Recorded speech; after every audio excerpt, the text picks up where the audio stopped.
Le Kazakhstan donc avec du bleu et du jaune. Je préviens à l'avance, je trouve qu'il est pas trop réussi côté jaune. Genre le soleil est pas ouf, l'aigle est pas ouf. Et ce qui est à gauche, je sais pas ce que c'est une espèce de symbole kazakh. Vous me direz les kazakhs en commentaire ou ceux qui savent parce que je ne sais pas du tout. Donc voilà, je suis désolé d'annonce, mais je trouve que le résultat est pas si nul. Et pour compenser, j'ai des petites anecdotes pour vous. Première anecdote, si vous le savez bien sûr, normalement vous le savez, le Kazakhstan est le 9e plus grand pays de la planète avec 2,7 millions de kilomètres carrés, juste devant l'Algérie. Nouvelle anecdote géographique, le Kazakhstan a la plus longue frontière terrestre de la planète avec la Russie. Enfin, la plus longue frontière terrestre et elle est avec la Russie. C'est 7644 kilomètres au nord du pays, ce qui est immense en gros.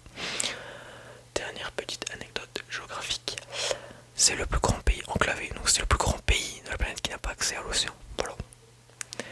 Anecdote pas ouf, mais je la trouvais intéressante. C'est au Kazakhstan qu'on retrouve les premières traces de domestication des chevaux et de cavalerie, etc. Première fois que les humains sont montés sur des chevaux, c'est au Kazakhstan selon nos découvertes. Anecdote exceptionnellement nulle, le Kazakhstan est le pays le plus septentrional où volent les flamants roses. C'est-à-dire que sur la planète, c'est le pays le plus au nord où volent les flamants roses. C'est nul, mais je tenais à vous le dire. Autre petite anecdote, le premier humain qui a été dans l'espace, donc qui est Yuri Gagarin, vous le savez, en 61, faisait partie de l'URSS bien sûr, mais plus particulièrement du Kazakhstan. Je l'ai découvert, c'était un Kazakh. Voilà, fierté pour le Kazakhstan.